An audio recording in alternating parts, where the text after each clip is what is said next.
Assalamualaikum warahmatullahi wabarakatuh. Ila hadratin Nabi Mustafa Muhammad sallallahu alaihi wasallam wa ala alihi washabihi wa azwajihi wa dzurriyyatihi wa ibadihi wal anbiya'i wal mursalin wal awliya'i wa syuhada'i was shalihin wal muslimin wa ulama'i al-amali wa jami'il malaikati wal muqarrabin. Sallallahu ma'rifatul kitab. Salim tasmir wa madaris kitab wa syekhina. Syai'ul alamul Fatihah. A'udzu billahi minasyaitonir rajim. Bismillahirrahmanirrahim. Alhamdulillahirabbil alamin arrahmanir rahim maliki yaumiddin. Iyyaka na'budu wa iyyaka nasta'in ihdinas siratal mustaqim siratal ladzina an'amta 'alaihim ghairil maghdubi 'alaihim waladdallin amin. Bismillahirrahmanirrahim. Alhamdulillahirabbil alamin wassalatu wassalamu ala sayyidina Muhammadin wa ala alihi washabbihi ajmain amma ba'du. Rabbi shrah li sadri wa yassir li amri wahlul 'uqdatam min lisani yafqahu qawli. Rabbi zidni 'ilma warzuqni fahma amin amin ya rabbal alamin. Nawaina ta'allamu wa ta'lim wa tadhakkur wa tadhkir wa nafa' wal intifa' wal ifadah wal istifadah wal hathu ala tamassuk bi kitabillah wa sunnati rasulih wa du'a ala al-huda wa dalah al khair ibtigha' al mardatillahi wa thawabihi wa qurbihi subhanahu wa ta'ala amin. Bismillahirrahmanirrahim. Qala Syekhul Musannif rahimahullah ta'ala wa nafa'ana bihi wa bi ulmi fit darain amin. Qala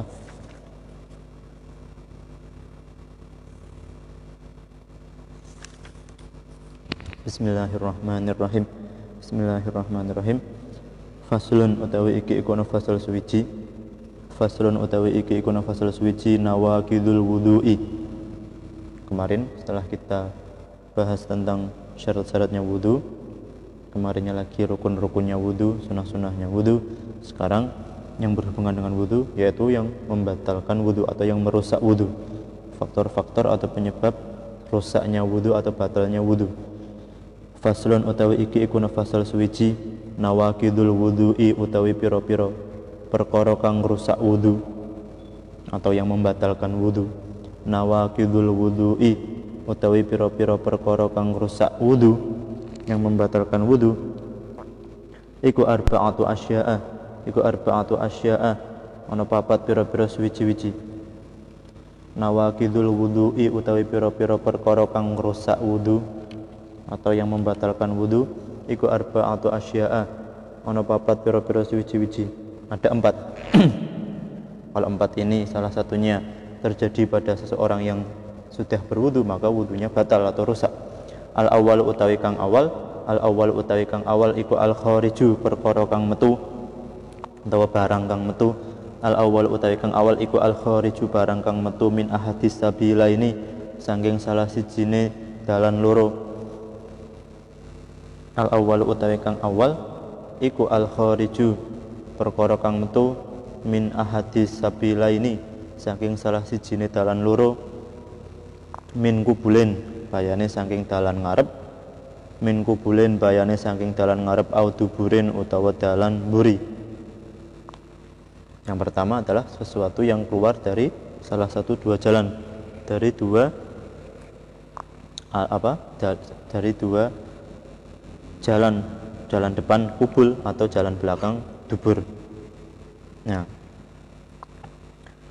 al-awwal utai kang awal iku al-khariju perkara kang metu min ahadis sabilaini saking salah sijine dalan loro, min kubulen bayane saking dalan ngarep au duburin utawa dalan mburi. Rihun rupane angin, rihun rupane angin. Au ghairuhu utawa liyane rih utawa liyane angin. Kemarin kalau tidak salah saya membacanya rihin. Nah, yang benar rihun karena menjadi badalnya al-khariju. Bukan badalnya min kubulin au duburin tapi badalnya al-khariju. Jadi bacanya rafa rihun. Rihun rupane angin atau keluar angin. Au ghairuhu utawa liyane rih. Illal maniya kejaba metu mani. Illal maniya kejaba metu mani.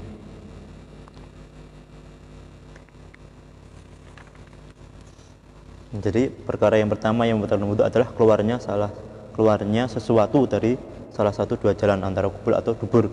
Di sini di dalam redaksi mengatakan rihun au ghairuhu. Maksudnya walaupun yang keluar itu adalah berupa ainan, ada bentuknya, atau rihan, atau cuma angin saja, tidak ada bentuknya, itu membatalkan. Tohiron au najisan sawaun kana tohiron au najisan, yang keluar yang diterangkan kemarin, bahkan sesuatu yang suci pun kalau keluar dari dua jalan tadi maka membatalkan wudu, apalagi najis. Jafan kana au rutban, yang keluar ini kering ataupun rutban ataupun basah. Misalnya yang keluar lendir, ya batal, atau yang keluar kering, batu, kerikil, ya juga batal. Mu'tadan, sesuatu yang keluar dari kubul atau dubur ini sesuatu yang biasa keluar, seperti baul, air kencing, atau haid, keluar dari dubur, batal. Au nadiran, ataupun yang keluar yang tidak lazim biasanya keluar dari kubul atau dubur, itu juga tetap batal. Dari kubul atau dubur misalnya tidak lazim keluar dut, keluar cacing, atau keluar batu, nah maka walaupun itu suci maka ya membatalkan wudu. Jadi apapun yang keluar dari dua jalan tadi, baik jalan depan kubul atau jalan belakang dubur, itu membatalkan wudu. Cairan, padat, ainan, ghairu ainin, ada bentuknya atau tidak ada bentuknya, seperti angin, kentut, itu juga membatalkan. Illal mani, ya kecuali mani. Ingat-ingat, mani tidak membatalkan wudu, tetapi mewajibkan yang lebih besar daripada wudu, yaitu mandi. Annal maniya al mujib lil ghusli.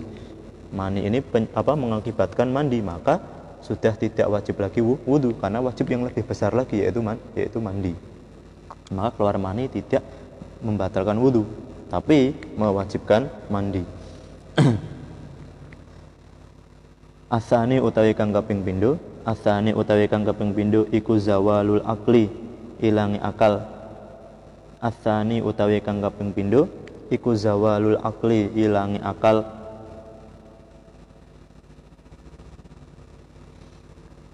Asani utawi kang kaping pindho iku zawalul akli, ilangi akal, binaumin kelawan sebab turu, binaumin kelawan sebab turu, au ghairihi utawa liyane turu. Asani utawi kang kaping pindho iku zawalul akli, ilangi akal, binaumin kelawan sebab turu, binaumin kelawan sebab turu, au ghairihi utawa liyane turu. Kemudian yang kedua adalah yang menyebabkan rusaknya wudu atau batalnya wudu adalah hilangnya akal, disebabkan tidur atau selain tidur. Selain tidur contohnya apa? Contohnya mabuk, hilang akalnya, atau contohnya lagi gila, tiba-tiba ngeblank, akalnya hilang, itu juga membatalkan wudu. Kalau dia ingatannya kembali atau sadar kembali, nah maka dia wajib berwudu lagi kalau mau sholat, kalau seandainya sebelumnya dia sudah berwudu. Begitu juga mabuk, muskir, sakron, orang yang mabuk juga membatalkan wudu karena dia hilang akalnya. Nah, tetapi kalau junun ataupun sakar, mabuk, ataupun mughma alaih, pingsan, nah itu sangat jarang terjadi. Mughma alaih, pingsan, juga menyebabkan batalnya wudu. Kita setelah berwudu mau sholat tiba-tiba kok pingsan, walaupun cuma sebentar, nah maka itu membatalkan wudu. Maka kalau mau sholat harus wudu lagi. Nah, itu jarang. Tetapi yang sering adalah kita hilang akal sebab tidur ataupun ngantuk tidur. Itu menyebabkan batalnya wudu, binaumin au ghairihi, lawan sebab turu atau lainnya tidur.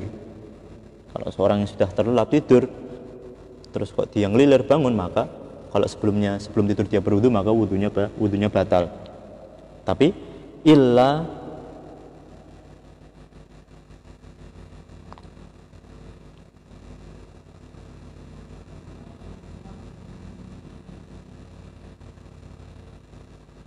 naumi qaidin, kejaba turune wong kang lungguh. Illa naumi qaidin, kejaba turune wong kang lungguh. Mumakkinin kang netepake maka adahu ing lungguhane qaid minal ardi, saking bumi. Nah, jadi asani utawi kang kaping pindho iku zawalul akli, ilangi akal, binaumin kelawan sebab turu, au ghairihi utawa liyane turu seperti mabuk, pingsan, gila, itu menyebabkan batalnya wudu. Terus dikecualikan illa naumi qaidin, kejaba turune wong kang lungguh, kecuali tidurnya orang yang sedang duduk, mumakinin kang netepake maka adahu ing lungguhe qaid, ing lungguhe wong kang lungguh minal ardi saking bumi. Nah, jadi ada tidur yang tidak membatalkan wudu. Ada tidur yang tidak membatalkan wudu, yaitu tidurnya orang yang menetapkan dirinya atau menetapkan makat ini fathatud dubur. Fathatud dubur ini ya pantat. Maksudnya pantat, makat ini pantat. Yaitu orang yang tidur dengan menetapkan pantatnya ke bumi. Nah, itu tidurnya tidak membatalkan wudu. Nah, jadi kalau sering kita lihat misalkan ada orang iktikaf di masjid untuk menunggu dari waktu zuhur ke asar atau waktu maghrib ke isya, ada yang ketiduran tetapi tidurnya tidak membatalkan wudu, maka tidurnya harus dengan duduk memakinin maq'adahu minal ardi.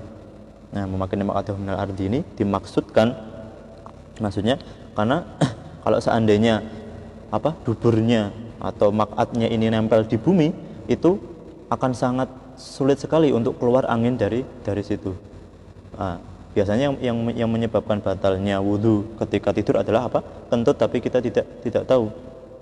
Nah, maka kalau seandainya orang yang duduk dengan memakinin maq'adahu, menetapkan pantatnya ke bumi, benar-benar nempel, nah maka sangat kemungkinannya kecil sekali untuk keluar angin dari situ. Maka orang yang tidur dengan keadaan seperti itu, dengan tingkah seperti itu, maka wudunya tidak batal. Nah, tetapi disyaratkan juga tidur dalam keadaan memakinin maq'adahu minal ardi ini biar tidak batal wudunya disyaratkan 4 hal. Yang pertama, ayyakuna mumakkinan maq'adahu, ya tadi, yaitu pantatnya benar-benar menempel ke bumi, tidak dilandasi bantal atau tidak dilandasi sesuatu yang lain. Jadi benar-benar memakinin maq'adahu, menempel ke bumi. Itu syarat yang pertama.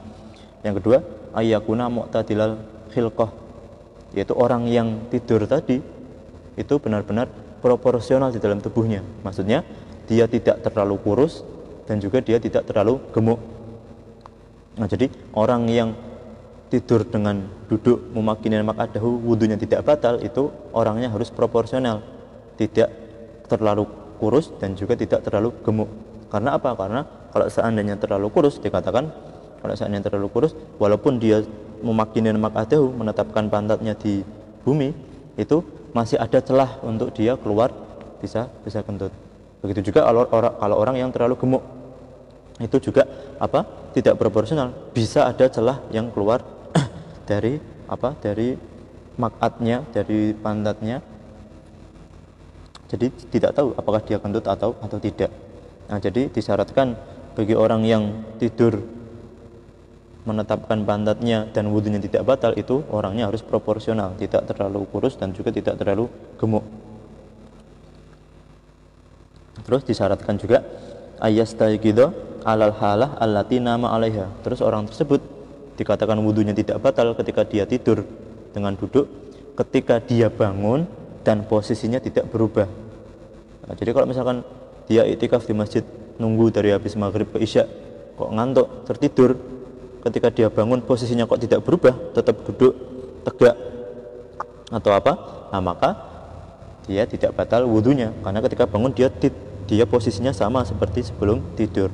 Nah, tapi kok kalau bangun-bangun posisinya sudah berubah, tiba-tiba kakinya sudah selonjoran, atau misalkan tiba-tiba yang tadinya tidak bersandar kok ini bersandar, nah maka ketika bangunnya kondisinya sudah tidak sesuai dengan ketika dia tidur, maka batal wudunya. Itu syarat yang ketiga, harus bangun dan keadaannya harus sama seperti sebelum dia tidur. Nah, terus syarat yang keempat, orang yang tidur tidak membatalkan wudunya dalam keadaan duduk memakinin maq'adahu ketika tidak ada orang yang terpercaya, orang yang maksum, orang yang dijaga, orang yang terpercaya itu memberikan kabar bahwa kamu batal. Nah, Allah yukhbirahu maksumun bi khurujirihi asna'i naumihi, yaitu tidak adanya orang yang terpercaya atau orang yang maksum memberikan kabar bahwa kamu batal ketika kamu tidur. Nah, maka aman, berarti tidurmu tidak menyebabkan batalnya wudu. Nah, itu apa sering terjadi kalau misalkan kita sering iktikaf di masjid, menunggu dari duhur ke asar atau dari maghrib ke isya, biasanya ngantuk. Nah, maka kalau kamu orangnya proporsional, kamu tidur dengan duduk, tapi duduk yang mantap, yang memakinin mak'adahu, benar-benar menetapkan tempat pelungguhanmunya. Terus ketika kamu bangun kok kondisinya masih sama, posisinya masih sama, dan juga tidak ada yang memberitahu kamu batal, nah maka wudumu tidak batal.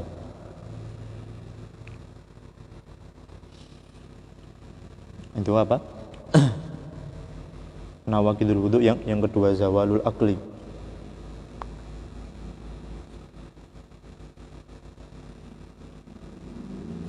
Di sini dikatakan juga, Senawi Al-Bandani memberikan komentar, zawalul akli binaumin ay fi ghairil anbiya alaihimussalam, yaitu tidurnya para nabi tidak membatalkan wudu.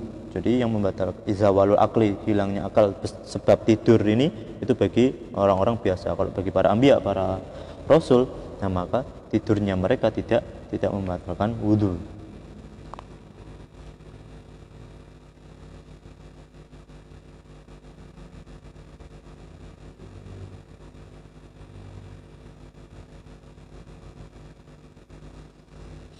Nah, terus biasanya ada orang yang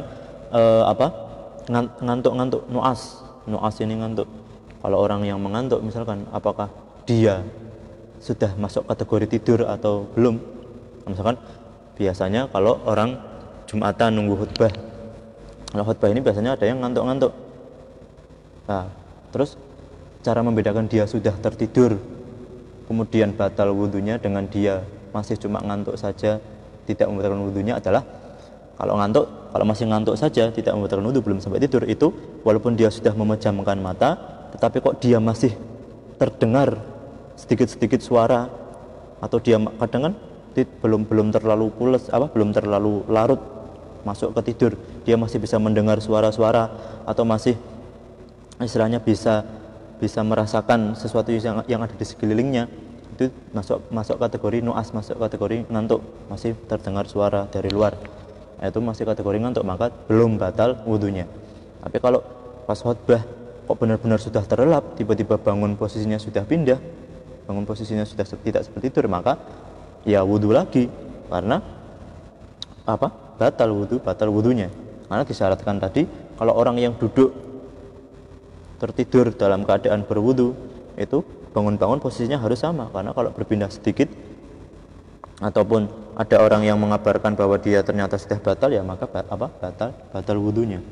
Nah, tapi kalau cuma masuk kategori nuas atau ngantuk, yaitu ciri-cirinya dia terpejam matanya tetapi masih bisa mendengar suara-suara dari luar atau masih bisa merasakan gerakan-gerakan dari luar, nah itu belum termasuk kategori tidur, maka belum membatalkan wudu. Masih ngantuk saja. Itu. Bismillahirrahmanirrahim. Ats-tsalitsu utawi kang kaping 3. Sekarang masuk perkara yang nomor 3, faktor ketiga yang membatalkan wudu. Ats-tsalitsu utawi perkara kang nomor 3 iku iltiqa'u basyaratai rajulin. Ats-tsalitsu utawi kang kaping 3 iku iltiqa'u basyaratai rajulin, tetemune kulit lorone wong lanang, wa mra'atin lan wong wadok.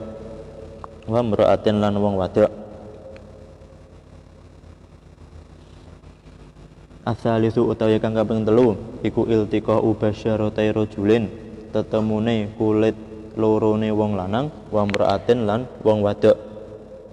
Bertemunya atau bersentuhannya dua kulit laki-laki dan perempuan, kabiro ini kang gede karone.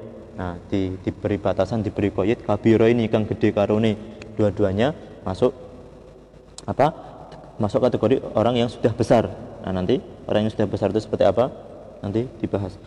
Nah, terus ajnabiyya ini torkang liya karone, dua-duanya bukan muhrim. Kalau masih satu muhrim maka tidak batal. Jadi batasan yang pertama adalah kabiro ini, dua-duanya sudah masuk kategori orang yang dewasa, orang yang besar. Terus ajnabiyah ini tur kang liya karone, dua-duanya bukan muhrim, bukan antara ibu dan anak, ibu dan kakak perempuan kandung, bukan. Ajnabiyah ini yang bukan muhrim. Min ghairi hailin hale tanpa aling-aling, min ghairi hailin hale tanpa aling-aling. Asal itu utai kang kaping 3 iku iltika ubasyaratai rajulin, tetemune kulit lorone wong lanang wa mra'atin lan wong wadok. Kabira ini kang gedhe karone, ajnabiyya ini tur kang liya karone, min ghairi hailin hale kelawan tanpa aling-aling, min ghairi hailin hale kelawan tanpa aling-aling, yaitu dengan tanpa ada batasan, benar-benar murni kulit sama kulit, tidak ada tertutup baju atau tidak tertutup kain atau tidak tertutup yang lainnya, benar-benar kulit sama kulit ketemu, itu maka batal wudunya. Itu bertemunya dua kulit antara laki-laki dan perempuan, walaupun ketemunya secara sengaja ataupun tidak sengaja, walaupun bersentuhannya ada kenikmatan ataupun bersentuhannya cuma biasa saja, itu langsung membatalkan wudu. Walaupun ketemunya sengaja ataupun tidak sengaja. Nah, di sini biar lebih mudah, para ulama mengkategorikan ada 5 syarat. 5 syarat bertemunya kulit antara laki-laki dan perempuan ini yang membatalkan wudu. Diberikan 5 syarat. Yang pertama, ayyakuna baina mukhtalafai dzukurah wa unutsah. Ya, seperti tadi, iltiqa'u basyaratai rajulin imra'atin, dua-duanya harus beda jenis kelamin, laki-laki dan perempuan. Nah, kalau laki-laki sama laki-laki bersentuhan ya tidak batal, perempuan sama perempuan ya tidak batal. Mukhtalifai dzukurah wa unutsah. Yang pertama syaratnya adalah benar-benar laki-laki dan perempuan. Yang kedua, ayyakuna bil basyarah, bersentuhannya yaitu menggunakan kulit. Nah, jadi yang bersentuhan adalah kulit. Nah, maka dunas sya'r wasin wa dhufur. Nah, maka kalau seandainya yang bersentuhan ini adalah misalkan rambutnya atau misalkan giginya atau kukunya, itu tidak membatalkan wudu. Laki-laki sama perempuan bersentuhan tapi bukan kulitnya, bersentuhan kukunya atau rambutnya atau giginya, nah maka tidak batal. Jadi yang pertama harus laki-laki dan perempuan. Yang kedua yang bersentuhan adalah kulit. Yang bersentuhan adalah kulit. Kalau bersentuhannya gigi atau rambut, maka tidak batal. Misalkan laki-laki yang tangannya menyentuh atau kulitnya bersentuhan dengan rambutnya perempuan, bukan kulitnya, nah maka tidak batal. Jadi harus kulit. Salisuha, syarat yang ketiga, yaitu batalnya laki-laki dan perempuan ketika bersentuhan kulit itu ayyakuna biduni hailin, nah, tanpa aling-aling, tidak ada batas, tidak ada benar-benar murni kulit sama kulit bersentuhan. Kalau pakai baju, kalau pakai plastik atau ada kain atau ada tisu, masih ada hailnya, ada pembatasnya, ya maka tidak batal. Walau kana bihailin walau rokikon, walaupun pembatasnya itu tipis seperti tisu. Nah, perempuan, kamu bersentuhan sama perempuan tetapi ada tisu atau ada plastik atau ada apa, maka tidak langsung kulit, maka tidak batal. Tasrabiha ayyablugha kullum minhuma hiddul kabir, yaitu telah sampai laki-laki dan perempuan tersebut batasan orang yang dikatakan orang dewasa atau orang besar. Yaitu kalau bagi seorang laki-laki dikatakan dia sudah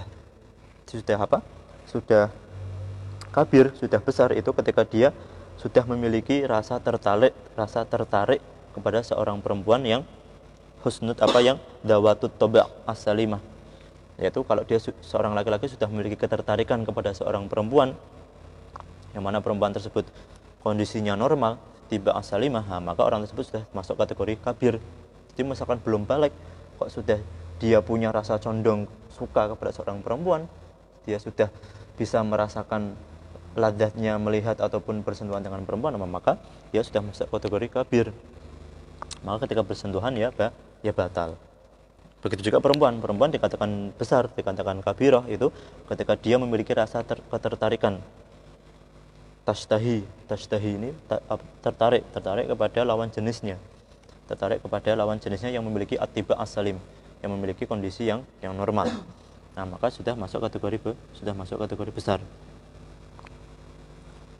Nah, maka kalau seandainya yang satu sudah dewasa, yang satu sudah masuk kategori kabir, istilahnya sudah bisa memiliki ketertarikan kepada lawan jenis, tetapi yang satunya masih istilahnya masih polos, masih kecil, nah maka ya tidak batal. Tidak batal. Fala naqdha. Terus yang kelima, adamul mahramiyah. Disyaratkan yang kelima adalah di antara laki-laki dan perempuan tadi bukan muhrim. Kalau masih muhrim ya tidak batal. Muhrim kalau tidak apa? Hurrimat alaikum ummahatukum wa banatukum wa akhwatukum wa khalatukum wa ammatukum wa banatul akhi wa banatul ukhti. Itu muhrim bagi seorang muhrimnya bagi seorang laki-laki. Ya, maka tadi golongan tadi ummahat, akhwat, banat itu tidak batal karena muhrim. Tapi kalau yang bukan muhrim baru batal. Muhrim di sini maksudnya man haruma nikahuha, yang diharamkan untuk kita nikah. Nah, seperti itu di dalam ayat Al-Qur'an tadi, hurrimat alaikum ummahatukum wa banatukum wa akhwatukum wa ammatukum wa khalatukum wa banatul akhi wa banatul ukhti. Itu semuanya kita haram untuk menikah. Maka dinamakan muhrim. Nah, kalau sesama mereka maka kita tidak batal walaupun bersentuhan kulit. Tapi kalau kepada perempuan-perempuan yang lain yang kita bukan muhrimnya perempuan tersebut, nah maka antara kita dan perempuan tadi kalau bersentuhan ya batal. Nah, itu. Nah, itu 5 syarat bersentuhan kulit laki-laki dan perempuan membatalkan wudu. Diulangi, yang pertama mukhtalifah dzukurah wa unusah. Dua-duanya harus berbeda jenis kelamin, yang satu laki-laki, yang satu perempuan. Terus yang bersentuhan adalah kulitnya laki-laki dan kulitnya perempuan. Maka kalau salah satunya atau dua-duanya yang bersentuhan adalah rambut, gigi atau kuku, maka tidak batal. Yang ketiga, bersentuhannya itu benar-benar kulit sama kulit, tidak ada penghalang, tidak ada aling-aling, tidak ada pembatas. Nah, kalau ada pembatas walaupun tipis, tisu atau plastik, maka tidak batal. Yang keempat, dua orang laki-laki dan perempuan tadi harus mencapai haddul kabir, harus masuk kategori orang yang dewasa, yaitu orang yang sudah memiliki ketertarikan kepada lawan jenis. Nah, itu namanya orang yang sudah besar. Kalau yang satu masih kecil atau dua-duanya masih anak kecil ya tidak batal. Yang kelima, adamul mahramiyah. Dua orang yang bersentuhan tadi, laki-laki dan perempuan tadi, bukan muhrim. Kalau masih satu muhrim ya tidak batal. Nah, itu batalnya wudu bisa babi iltiqa'u basyarati rajulin wa imra'atin. Ar-rabi utai kang kaping 4. Nah, sekarang yang nomor 4. Yang membatalkan wudu yang nomor 4. Ar-rabi utai kang kaping 4 iku masu kubulil adami. Iku masu kubulil adami, demek kubule anak Adam, menyentuh kemaluannya anak Adam. Ar-rabi utawi kang kaping 4 iku masu kubulil adami, demek kubule anak Adam, menyentuh kemaluannya anak Adam. Au halaqati duburihi utawa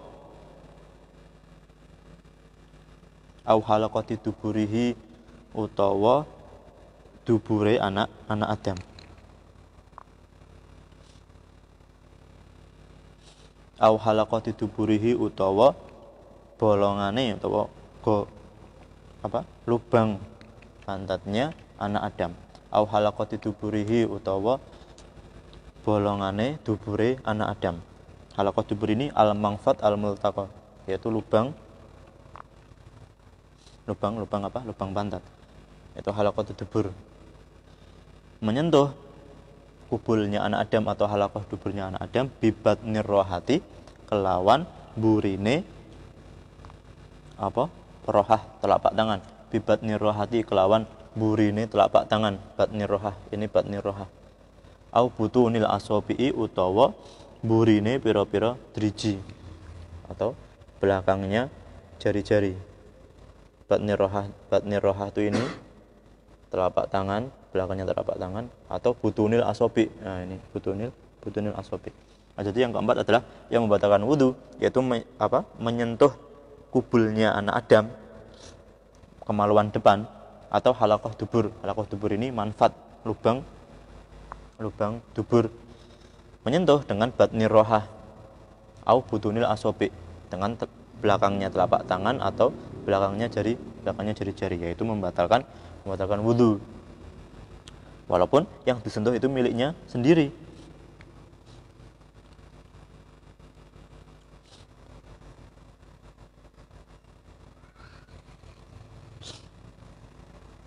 Menyentuh kubul anak Adam itu walaupun kubul atau halaqah duburnya sendiri, apalagi milik orang lain. Atau misalkan naudzubillah ada kubul adami al-muban. Kubul adami al-muban ini yaitu yang terpotong dan tergeletak dan masih berupa kemaluan. Kalau kamu sentuh, walaupun itu sudah terpisah dari bagian tubuh yang lain, itu juga tetap membatalkan wudu. Nah ini. Nah, kalau tadi adalah bersentuhan kulit, kalau yang ini adalah menyentuh kubulnya anak Adam, kemaluannya anak Adam atau halaqah dubur dengan menggunakan telapak tangan. Batnir rohah ini kalau yang dinamakan batnir rohah au butunil asobi ini adalah yang kalau kita cakupkan kedua tangan itu tidak terlihat, itu namanya batnir rohah atau butunil asobi. Maka kalau menyentuhnya dengan yang luar, maka ya tidak batal. Tersentuhnya dengan yang luar ya maka tidak batal.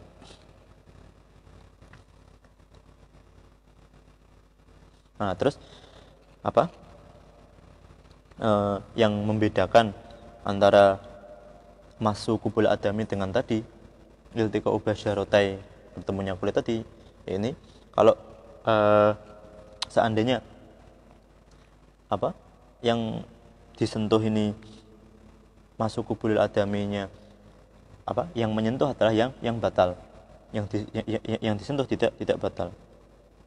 Fa yang tagidu wudu'ul masdunal mamsus, yang batal adalah yang menyentuh. Maka mamsus yang tersentuh itu tidak batal wudunya. Atau yang membedakan lagi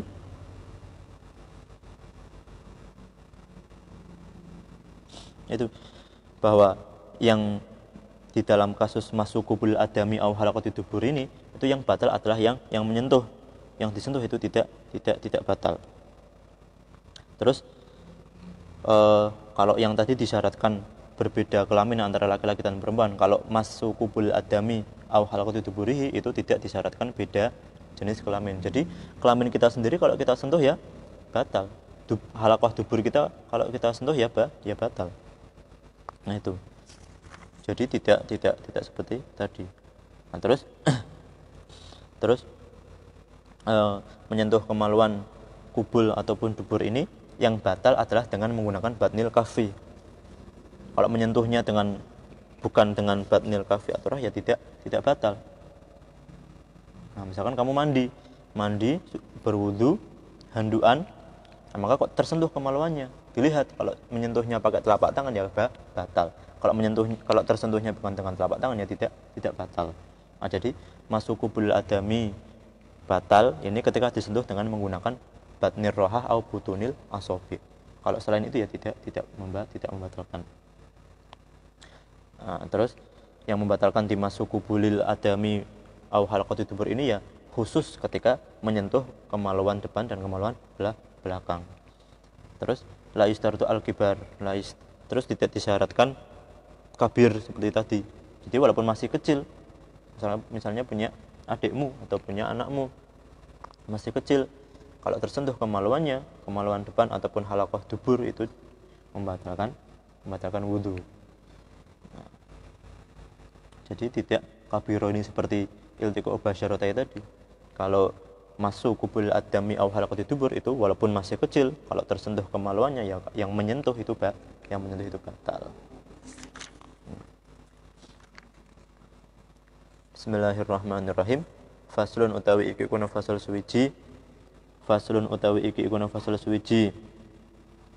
Man ing taqadha wudu'uhu haruma alaihi arba'atu asya'a. As-salatu wat tawafu wa masul mushafi wa hamluhu. Nah, kalau tadi yang membatalkan wudu, sekarang bagi orang yang batal wudunya maka diharamkan empat hal. Bismillahirrahmanirrahim. Faslun utawi iki iku fasal suwiji man utawi sapane wong iku ing taqadha dadi rusak utawa dadi batal iku ing taqadha dadi rusak apa wudu'uhu wudune man utawi sapane wong iku ing taqadha dadi rusak utawa dadi batal man utawi sapane wong iku ing taqadha dadi rusak apa wudu'uhu wudune man wudune wong haruma mongko haram alaihi ing atase man haruma mongko haram alaihi ing atase man apa arba'atu asya'a papat pira-pira suwiji-wiji. Nah, bagi orang baik laki-laki atau perempuan yang batal wudunya, yang tidak memiliki wudu, sudah batal wudunya maka diharamkan bagi dia 4 hal. As-sholatu rupane suwijine salat. Jelas salat diharamkan bagi orang yang tidak punya wudu, walau naflan. Wa sholatul jenazah, salat jenazah, walaupun salat tersebut salat sunnah ataupun salat jenazah itu diharamkan. Dikatakan dalam hadis la yaqbalullahu sholata ahadikum idza ahdatsa hatta yatawadda. Tidak diterima Allah tidak menerima salatmu ketika kamu melakukannya dalam keadaan berhadas sampai kamu berwudu. Nah, maka salat tidak boleh dilakukan ketika tidak ada wudu. Wa tawafu lan tawaf juga seperti itu, harus dilakukan dalam keadaan suci. Maka kalau kamu dalam keadaan tidak berwudu maka tidak boleh tawaf, haram. Nah, kalau misalkan sudah tahu kamu tidak ada wudu tapi kok nekat sholat, nekat melakukan tawaf, maka itu bisa dikategorikan mempermainkan ibadah, bisa berdosa. Nah, maka harus hati-hati kalau seandainya kamu dalam keadaan tidak berwudu, dalam keadaan batal wudunya, tapi sholat maksudnya, atau teringat di tengah-tengah sholat bahwa kamu belum berwudu, nah maka harus dibatalkan, jangan kamu teruskan sholat. Biasanya dia sudah sholat di soft terdepan misalkan, tiba-tiba di tengah-tengah sholat dia teringat bahwa dia belum berwudu, nah maka jangan diteruskan sholatnya, kamu keluar berwudu. Karena kalau kamu sudah tahu kamu batal, kamu teruskan sholatnya, nah maka dianggap mempermainkan sholat, menjadi berdosa. Tawaf juga seperti itu. Tawaf ini dikatakan mirip seperti sholat. Dikatakan dalam sebuah hadis at-tawafu bimangzilatis sholat. At-tawafu bimangzilatis sholat. Tawaf ini seperti sholat, illa annallaha ahalla fihi annutku, kecuali Allah menghalalkan di dalam tawaf itu boleh berbicara. Tawaf kan kalau kita memutari Ka'bah, mengelilingi Ka'bah kan boleh berbicara. Tapi sama seperti sholat, harus dalam keadaan suci. Wa masul mushafi lan demek mushaf, wa hamluhu lan nggawa mushaf. Menyentuh Al-Qur'an, menyentuh mushaf itu juga tidak boleh dilakukan ketika kamu tidak punya wudu. Membawanya juga tidak boleh dilakukan ketika kamu dalam keadaan tidak berwudu. Wa yahrumu 'alal junubi sittatu asya'a wallahu ta'ala alam bissawab. Wassalamualaikum warahmatullahi wabarakatuh.